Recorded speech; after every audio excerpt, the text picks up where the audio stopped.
लो कहवा अवतार डाड़ू खान सफा होश में ही न हो सजो गोठ पाण सा खयो तो वते पूरो गोठ पर छो दा इन वक्त भाजाई सावण के बधी खणी वयान पोयो कंहिंजो वारो आ या का खबर कोने ऐं जेकॾहिं शेरल तुंहिंजो नालो खयो त पोइ त मां उबतो टंगियल हूंदुसि। जॾहिं तूं शेरल सां वियो ई न हुए त पोइ उबतो तूं छो टंगियो पियो हूंदई? छा सावण शेरल सां गॾु वियो चयो मित हिन वक्त अवतार डाड़ू खान होश में ही ना है। शेरल तुंहिंजो नालो कोन खणंदो दा, तूं को बिल कोन कर।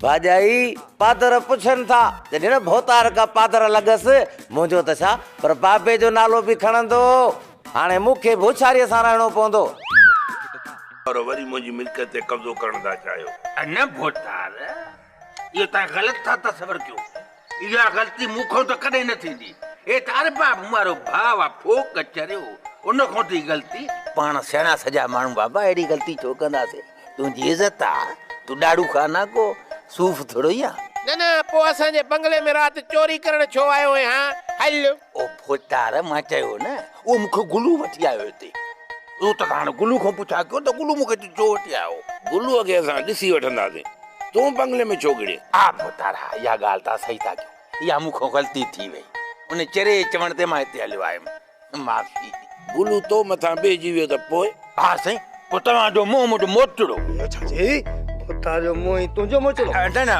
मतलब मुंह जो मुंह भोतार जो मोचड़ो जेका वणे उहा शादी क्यों मां हर सजा भुगतण ला तैयार मोचारा तू इनके वनी कमरे में बंद कर कांबू जांबू करीम के साण खणी गुल्लू के वठी हिते अच ये गुल्लू के न वठी आए तो बुधाए तो उबतो टंगियल हुंदे ठीक है भोतार ठीक है अचली भागा तू तो साले आधार करे छो हलियो हल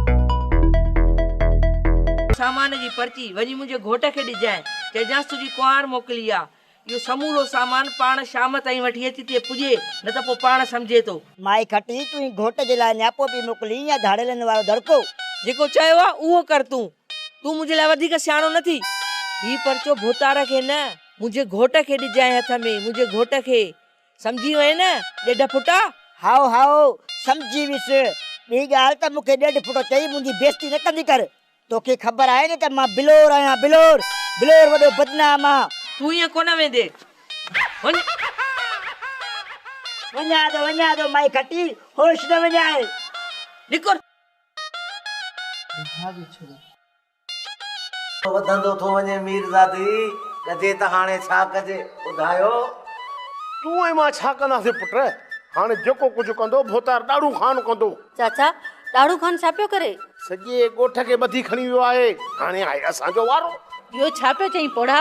माई शेरल उते वात खोलियो आहे असां तोखे मारण जी नियत सां बंगले में गिरयासीं न चाचा न इहो कूड़ आ शेरल ईअं नथो करे सघे।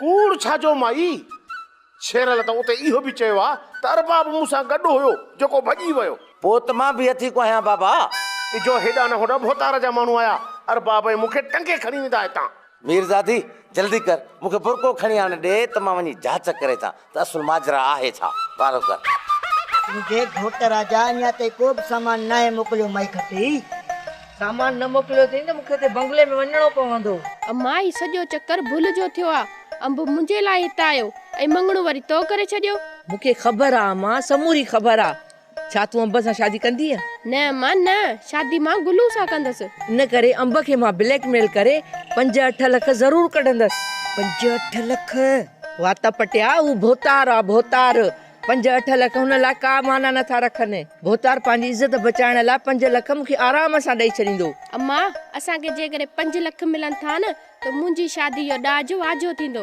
तुंहिंजी शादीअ जो ॾाज त मां अलॻि कढंदसि अंब ऐं ॾाड़ूअ खे आङुरियुनि ते नचाईंदसि तूं वेठी ॾिस तमाशो तमामु मुल्क अॼु सयूं रंधे न कराईंदी चाचा घर में लभे अटो भी कोन तो खाइण लाइ तू वरी फरमाइश सहन तो करे जेसी ते शेरल घर में आजाद थी नथो अचे न तेसी ते रुखी मानी ते गुज़र कर रुखी मानी पई आ जे चवी त आणे ॾियां अम्मा मां त रुखी मानी बि खाई वेंदुसि असल में मूं हिकिड़ो बुरो ख्वाब लधो आहे चवंदा आहिनि त माण्हू जेकॾहिं बुरो ख्वाब ॾिसे न त बादशाह पीर जो ख़त्मो कढाए पोइ हर मुसीबत ख़तम थी वेंदी आहे।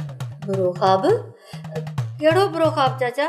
इहो ई भोतार शेरल खे मारे विधो आहे इन जे करे मां मूं ख़त्म बस कराइण थो चाहियां। हाणे वधीक तुंहिंजी मर्ज़ी। चाचा ई वटि 100 रुपयो सयूं ऐं मोटा वठी अच। खंड ऐं घी घर में पियल आहे, वठी आ त सयूं ठाहे ॾियां त वञी ख़त्म हो ॾियाराए। हाज़ुर अमर, हाज़ुर हाज़ुर।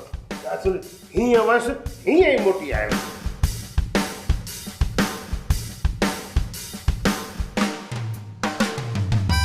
मिठी मुझे इश्क त मूंखे आज़ार में विझी छॾियो आहे। अहिड़ो आज़ार न आहे हूंदो मिठी जहिड़ो मूंसां आहे।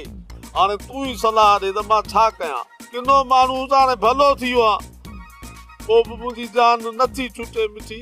मां तोले दुआ थी कयां, तोखे कुझु बि कोन थींदो। तूं परेशान न थी, तूं परेशान थींदो आहीं त मां परेशान थींदी आहियां। सुराल मिठी मुंहिंजी मिठी केॾी मुंहिंजे लाइ परेशान आहे। जेकॾहिं मां हिन शेरल जे चवण में न अचां त हिन महिल मिठीअ सां कचहरी पिया। असां शेरल जे मथां भोतार इहो इल्ज़ाम हयो आहे त असां भोतार खे मारायूं पिया। शेरल छो भोतार खे माराईंदो दा? भाॼाई रुगो शेरल न मुंहिंजे नाले बि चए थो पियो। हाणे छा सोचियो अथव?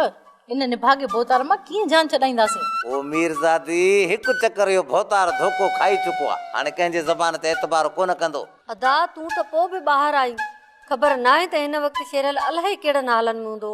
ख़ुदा कंदो कंदो शेरल खे पूरो। छा चई दी? मूं चयो तूं को बि खुटको न कर, अरबाब आहे न पाणे शेरल खे छॾाईंदो। हा भाॼाई मां अॼु राति बंगले में गिरी अधे शेरल खे छॾाईंदुसि, तूं को बि खुटको न कर। खुटको कीअं न थींदो? उते भोतार को शेरल खे हिंदोरनि में वेही थोरो ई लोड़ींदो। अलाए कहिड़ो हशर कंदो मुंहिंजे शेरल सां। मालिक बस तूं ई भलाई कर। अम्मा मां बिलोर खे वठी बंगले ते थी वञा। अम्मा फिलहाल बंगले ते वञण जी ज़रूरत न आहे, भोतार अॻु में ई परेशान आहे। हाँ माई खटी मिठी सही थी चवे। किथे ईअं न थिए त भोतार ॿियनि जी कावड़ तो मां ई मुंहुं मां न कढे। वचारियो थियो आहे छा? मां भोतार ॾाॾूअ जी नूंहं आहियां। नूंहं थधी थी माई खटी थधी थी। भोतार तोखे नूंहं त छा पर पंहिंजी ज़ाल बि कोन बणाईंदो। इहा सॼी भुल चुका आहे। भुल चुका हुजे जा ग़लती। मुंहिंजो मंगणो अंब सां हाणे थी चुको आहे, पोइ इहो मंगणो मां हाणे कीअं टोड़ण ॾींदसि? अम्मा वरी बि सोचे वठ। मूं सभु कुझु सोचे छॾियो आहे, मूंखे छा करणु घुर्जे छा न। तव्हां मुंहिंजे लाइ परेशान न थियो। हल भिंदरा घेटा, हल त बंगले तां थी अचूं। चई थी त पोइ हल, पर थोरो होशियारीअ सां। खटीअ खां चङनि भलनि ख़ैर घुरियो आहे, ॾाढो वीचारो त अबो जा उहो खटीअ जी सट कीअं सही